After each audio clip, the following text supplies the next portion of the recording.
بسم اللہ الرحمن الرحیم نحمدہ ونصلی علی رسولہ الکریم اما بعد۔ آج قرآن کریم کے 15ویں پارے کا خلاصہ ہے۔ 15ویں پارے کی پہلی سورت سورہ اسراء ہے جو 111 آیات اور 12 رکوعات پر مشتمل ہے۔ اللہ تبارک و تعالی کا ارشاد مبارک ہے، سبحان الذی اسری بعبدہ لیلا من المسجد الحرام الی المسجد الاقصی۔ پہلی آیت مبارکہ میں حضور علیہ الصلاۃ والسلام کے معجزہ معراج کا ذکر ہے۔ اسراء کے معنی رات کو لے جانا، چونکہ اس صورت میں واقعہ معراج کا ذکر ہے جس میں ہمارے نبی صلی اللہ علیہ وسلم کو رات کے وقت مسجد حرام سے مسجد اقصی اور پھر وہاں سے آسمانوں پر لے جایا گیا، اس لیے اسے سورہ اسراء کہا جاتا ہے۔ یہ واقعہ حضور صلی اللہ علیہ وسلم کا بہت بڑا معجزہ ہے اور آپ علیہ الصلاۃ والسلام کے لیے بہت بڑا اعزاز تھا۔ یہ اعزاز انسانوں میں ہمارے آقا صلی اللہ علیہ وسلم کے سوا کسی نبی کو حاصل نہیں ہوا۔ یہ واقعہ بیداری کی حالت میں پیش آیا، یعنی یہ روحانی نہیں جسمانی معراج تھا اور معجزہ تھا کہ آپ علیہ الصلاۃ والسلام مسجد حرام سے مسجد اقصی گئے۔ وہاں پر آپ کو امام الانبیاء کا لقب ملا، آپ نے تمام انبیاء کو امامت کرائی۔ وہاں سے آپ کے معراج کا سفر شروع ہوا، آسمانوں پر مختلف انبیاء اکرام علیہم الصلاۃ والسلام سے ملاقات ہوئی۔ وہاں سے آپ سدرۃ المنتہا اور پھر اللہ کے دربار پر گئے، اللہ سے روبرو ملاقات ہوئی، اور اس معراج کے موقع پر اللہ نے نماز کا تحفہ آپ کو عطا کیا، اور اسی رات کے حصے میں آپ علیہ الصلاۃ والسلام واپس آئے۔ یہ کوئی خواب نہیں تھا بلکہ یہ بیداری کے حالت میں اللہ نے آپ کو یہ معجزہ عطا کیا۔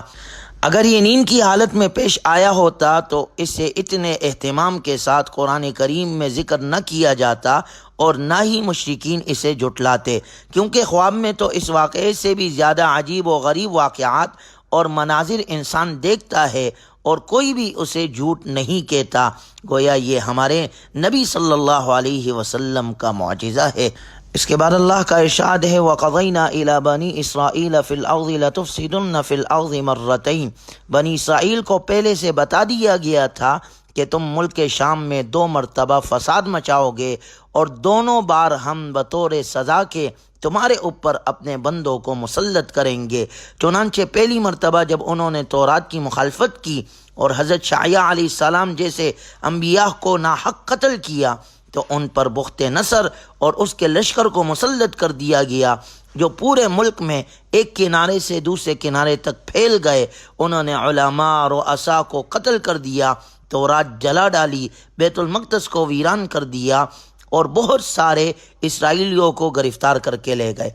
دوسری بار یہود کا فتنہ اور فساد اس وقت عروج پر پہنچ گیا جب انہوں نے حضرت زکریا اور یحییٰ علیہم الصلاۃ والسلام کو شہید کیا، اور وہ گناہوں میں حد سے بڑھ گئے اور سرکشی کی انتہا کر دی، تو اللہ نے انہیں رومیوں کے ذریعے سے برباد کر دیا۔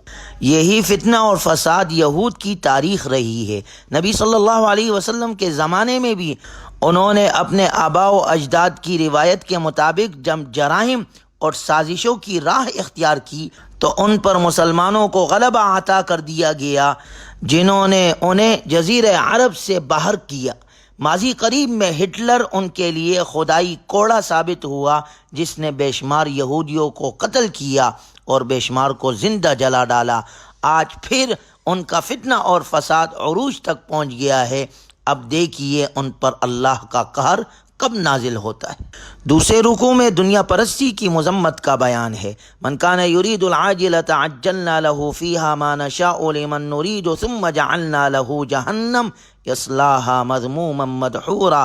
ارشاد ہوا کہ دنیا کے طلبگاروں کو اللہ دنیا میں جتنا چاہتا ہے دے دیتا ہے، لیکن آخرت میں ان کا ٹھکانہ جہنم کی آگ ہے۔ البتہ ومن اراد الآخرۃ وسعى لها سعیها وهو مؤمن فَأُولَئِكَ كَانَ سَعْيُهُمْ مَشْكُورًا۔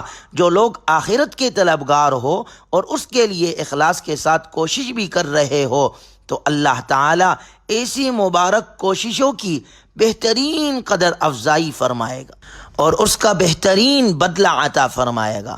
تیسرے رکوع میں اسلام کی معاشرتی ہدایات کا ذکر ہے۔ اجتماعی زندگی کے تقریباً 13 اسلامی آداب اور اخلاق بیان کیے گئے ہیں۔ حقیقت میں اخلاق اور آداب ہی کی وجہ سے کوئی امت اور فرد عزت اور عظمت کے مستحق بنتے ہیں۔ بعض حضرات نے ان آداب کو معراج کا پیغام بھی قرار دیا ہے۔ یہ آداب آیت نمبر 23 سے لے کر آیت نمبر 39 تک مذکور ہے۔ پہلے نمبر پر اللہ کا ارشاد ہے وَقَضَىٰ رَبُّكَ أَلَّا تَعْبُدُوا إِلَّا إِيَّاهُ وَبِالْوَالِدَيْنِ إِحْسَانًا۔ پہلا حکم اللہ کے سوا کسی کی عبادت نہ کرو۔ دوسرا حکم والدین کے ساتھ حسن سلوک کرو۔ اما یبلغن عندک الکبر احدہما او کلاہما فلا تقل لہما اف۔ ان دونوں میں سے کوئی ایک یا دونوں اگر بڑی عمر کو پہنچ جائے تو انہیں اف تک مت کہو۔ ولا تنہرہما، نہ انہیں جھڑکو۔ وقل لہما قولا کریما، ان سے اچھے انداز سے بات کرو۔ اپنے دونوں بازوؤں ان کے لیے جھکا دو اور اپنے رب سے ان کے لیے دعا کرو۔ رب ارحمہما کما ربیانی صغیرا، اے ہمارے رب میرے والدین پر رحم فرما جس طرح بچپن میں انہوں نے مجھ پر رحم کیا ہے۔ گویا یہ دعا بھی ہمیں ہمیشہ والدین کے لیے کرنی چاہیے۔ تیسرا حکم وَآتِ ذِی الْقُرْبَىٰ حَقَّهُ وَالْمِسْكِینَ وَابْنَ السَّبِیلِ، رشتہ داروں، مسکینوں اور مسافروں کو ان کا حق دو۔ چوتھے نمبر پر فرمایا وَلَا تُبَذِّرْ تَبْذِیرًا، مال کو فضول خرچی میں نہ اڑاؤ۔ ان المبذرین کانوا اخوان الشیاطین، بے جا فضول خرچی کرنے والے شیطان کے بھائی ہے۔ چھٹا حکم وَلَا تَقْتُلُوا أَوْلَادَكُمْ خَشْيَةَ إِمْلَاقٍ، اپنی اولاد کو مفلسی کے ڈر سے قتل نہ کرو۔ ساتواں حکم وَلَا تَقْرَبُوا الزِّنَا، زنا کے قریب نہ جاؤ۔ آٹھواں حکم وَلَا تَقْتُلُوا النَّفْسَ الَّتِي حَرَّمَ اللَّهُ إِلَّا بِالْحَقِّ، کسی انسان کو ناحق قتل نہ کرو۔ نواں حکم وَلَا تَقْرَبُوا مَالَ الْيَتِيمِ، یتیم کے مال میں ناجائز تصرف نہ کرو۔ 10واں حکم وَأَوْفُوا بِالْعَهْدِ، وعدوں کو پورا کرو۔ 11واں حکم وَأَوْفُوا الْكَيْلَ وَالْمِيزَانَ بِالْقِسْطِ، ناپ تول انصاف کے ساتھ کیا کرو، پورا ناپ تول کیا کرو، اس میں کمی نہ کیا کرو۔ 12واں حکم کسی ایسی بات کو قبول نہ کرو جس کے لیے تمہارے پاس علمی دلیل نہ ہو۔ 13واں حکم وَلَا تَمْشِ فِي الْأَرْضِ مَرَحًا، زمین میں تکبر کی چال مت چلو۔ إِنَّكَ لَن تَخْرِقَ الْأَرْضَ وَلَن تَبْلُغَ الْجِبَالَ طُولًا، نہ تو تم زمین کو پھاڑ سکتے ہو اور نہ پہاڑ سے اونچے ہو سکتے ہو۔ ان تمام اجتماعی زندگی کے آداب اور اخلاق کا ذکر کرنے کے بعد، معاشرتی ہدایات کا اصول بتلانے کے بعد، آخر میں دوبارہ کہہ دیا اللہ کے ساتھ کسی کو معبود نہ بناؤ۔ اللہ تعالی ہمیں ان تمام ہدایات پر عمل کی توفیق نصیب فرمائے۔ اس کے بعد 5ویں رکوع میں اللہ نے ذکر فرمایا وَإِن مِّن شَيْءٍ إِلَّا يُسَبِّحُ بِحَمْدِهِ وَلَٰكِن لَّا تَفْقَهُونَ تَسْبِيحَهُمْ، کہ ساتوں آسمان، زمین بلکہ کائنات کی ہر شے اللہ کی تسبیح کر رہی ہے لیکن تم ان سب کی تسبیح کو نہیں سمجھتے۔ اس کے بعد مشرکین کے اعتراض کا ذکر ہے کہ وہ کہتے تھے کہ انسانوں کو کیسے دوبارہ زندہ کیا جائے گا۔ انہیں جواب دیا گیا کہ جس اللہ نے پہلی بار بنایا تھا وہی اللہ دوبارہ بھی زندہ کرنے پر قادر ہے۔ 7ویں رکوع میں ارشاد باری تعالی ہے وَاسْتَفْزِزْ مَنِ اسْتَطَعْتَ مِنْهُمْ بِصَوْتِكَ وَأَجْلِبْ عَلَيْهِمْ بِخَيْلِكَ وَرَجِلِكَ وَشَارِكْهُمْ فِي الْأَمْوَالِ وَالْأَوْلَادِ وَعِدْهُمْ وَمَا يَعِدُهُمُ الشَّيْطَانُ إِلَّا غُرُورًا۔ 7ویں رکوع میں قصہ آدم اور ابلیس ذکر ہوا ہے اور اس کے ذریعے سے آگاہ کیا گیا ہے کہ ابلیس اپنی آواز کے ذریعے سے انسانوں کو گمراہ کرے گا۔ موسیقی، گانے، گمراہ کن تصورات کی تبلیغ، لسانی اور نسلی تعصبات کا پرچار اور فرقہ واریت کی پکار ابلیس ہی کی آوازیں ہے۔ مزید فرمایا کہ ابلیس انسانوں کے مال اور اولاد میں شریک ہو جائے گا۔ حرام کمائی، مال کا بیجا اڑانا، اولاد کی اچھی تربیت نہ کرنا دراصل ابلیس کو مال اور اولاد میں شریک کرنا ہے۔ اکثر انسان ابلیس کے راستے کی پیروی کرتے ہیں حالانکہ ان کا اصل محسن اللہ ہے جس نے انسان کو پیدا کیا اور ہر قسم کی نعمتوں سے مالا مال کیا۔ ضرورت اس بات کی ہے کہ انسان اللہ کے احکامات پر عمل کرنے والا ہو۔ 9ویں رکوع میں نبی صلی اللہ علیہ وسلم کے توسط سے امت کو 5 وقتہ نماز ادا کرنے کا حکم دیا گیا۔ اقیم الصلاۃ لدلوک الشمس الی غسق اللیل وقرآن الفجر، خاص طور پر فجر کی نماز میں طویل قرآن پڑھنے کی تلقین کی گئی ہے، کیونکہ ان قرآن الفجر کان مشہودا، اس وقت فرشتوں کی بھرپور حاضری ہوتی ہے۔ وَنُنَزِّلُ مِنَ الْقُرْآنِ مَا هُوَ شِفَاءٌ وَرَحْمَةٌ لِّلْمُؤْمِنِينَ وَلَا يَزِيدُ الظَّالِمِينَ إِلَّا خَسَارًا، اور قرآن کریم سچے مؤمنوں کے حق میں شفا اور رحمت ثابت ہوگا اور ناقدری کرنے والوں کے لیے ابدی خسارے کا باعث ہوگا۔ سورت کے اختتام میں اللہ تعالیٰ نے حضرت موسیٰ علیہ السلام کے معجزات کا ذکر کیا کہ فرعون نے ان معجزات کو جادو قرار دیا۔ اللہ نے فرعون کو اس کے پورے لشکر سمیت غرق کر دیا، اور سورت کے اختتام میں بتایا گیا کہ اللہ تعالیٰ شریک اور اولاد سے پاک ہے اور وہ اسماء حسنہ کے ساتھ متصف ہے۔ قُلِ ادْعُوا اللَّهَ أَوِ ادْعُوا الرَّحْمَٰنَ أَيَّمَّا تَدْعُوا فَلَهُ الْأَسْمَاءُ الْحُسْنَىٰ، اللہ پکارو یا رحمان پکارو، اللہ کے مبارک ناموں میں سے یہ بہترین نام ہے۔ اس کے بعد سورہ کہف شروع ہوتی ہے جو 110 آیات اور 12 رکوعات پر مشتمل ہے۔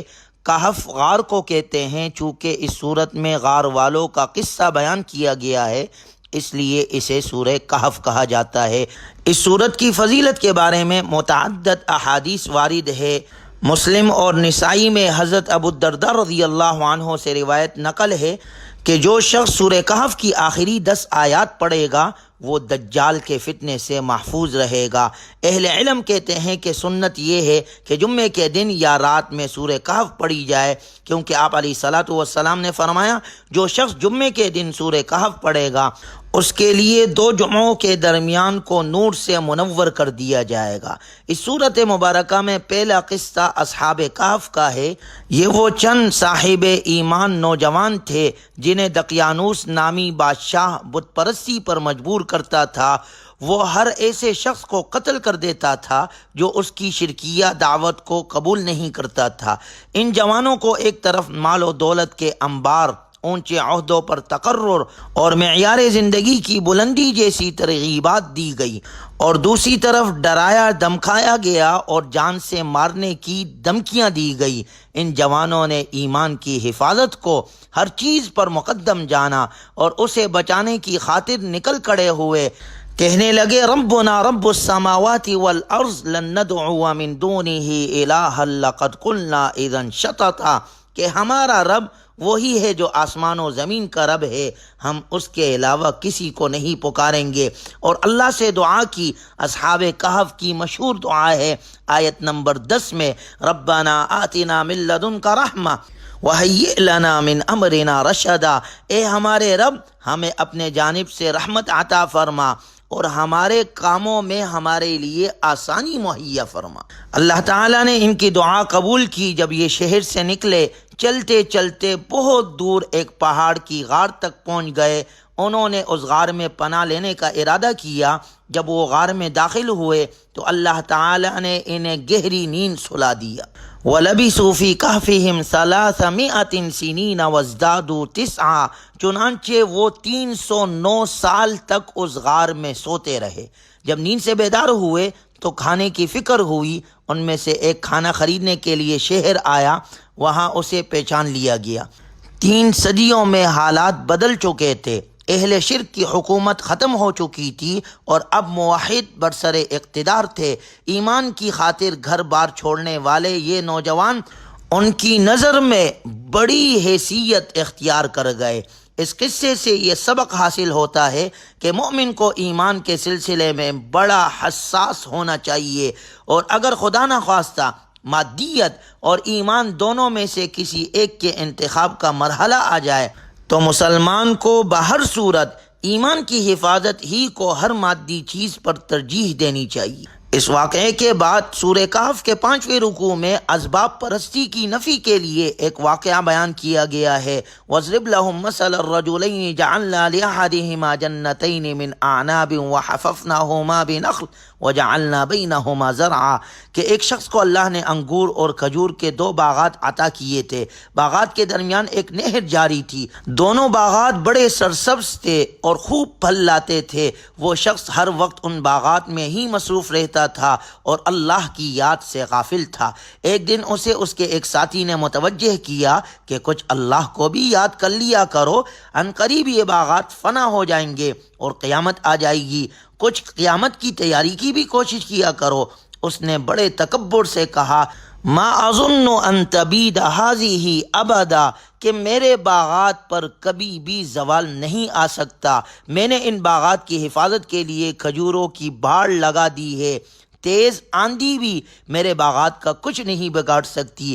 وہ بڑے بڑے دعوے کرنے لگا۔ اسے یہ غلط فہمی ہو گئی تھی کہ یہ مال و دولت اسے ہمیشہ حاصل رہے گا اور اس پر کبھی بھی زوال نہیں آئے گا۔ اس کا خیال تھا کہ اول تو قیامت ہی قائم نہیں ہوگی، اگر ہوئی بھی تو وہاں بھی مجھے خوشحالی حاصل رہے گی۔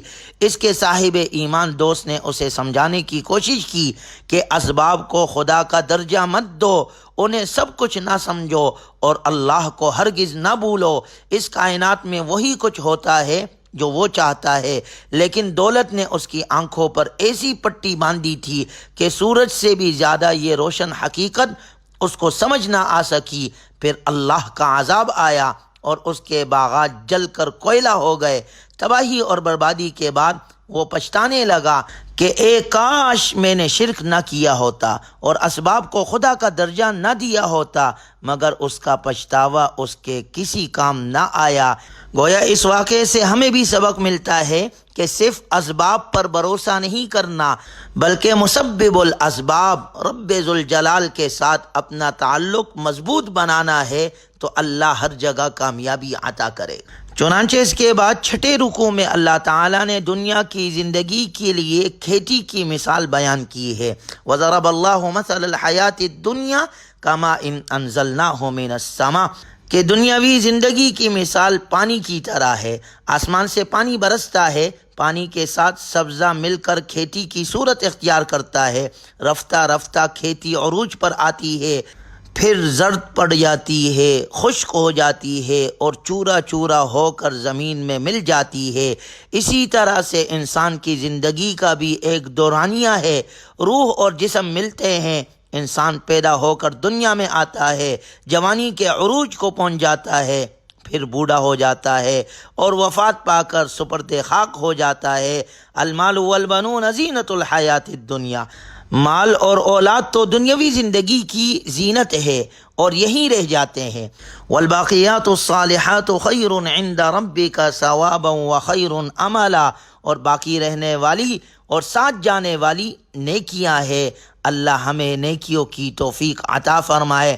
قیامت کے دن جب دنیا دار انسان اپنا نامہ اعمال دیکھے گا تو خوف سے لرزے گا اور کہے گا، ما لهذا الكتاب لا يغادر صغيرة ولا كبيرة الا احصاها، یہ کیسا نامہ اعمال ہے، کوئی چھوٹی یا بڑی بات ایسی نہیں جو اس میں درج نہ ہو۔ اللہ تعالی ہمیں اس دن کی رسوائی سے محفوظ فرمائے۔ 8ویں رکوع میں اللہ کی اس رحمت کا ذکر ہے کہ اس نے انسانوں کی ہدایت کے لیے کئی رسول بھیجے۔ رسولوں نے انسانوں کو نصیحت کی کہ عارضی دنیا کے بجائے دائمی آخرت میں کامیابی کے لیے کوشش کرو، لیکن اس سے بڑا ظالم کون ہوگا کہ جسے نصیحت کی جائے اور وہ اس نصیحت سے اعراض کرے۔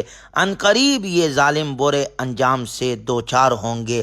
اللہ ہماری حفاظت فرمائے اور قرآنی تعلیمات پر عمل کرنے والا بنائے۔ اس کے بعد موسیٰ علیہ السلام اور خضر علیہ السلام کا واقعہ اور ذوالقرنین کا واقعہ ہے، جس کا ذکر انشاءاللہ کل کے درس میں کیا جائے گا۔ وآخر دعوانا ان الحمد للہ رب العالمین۔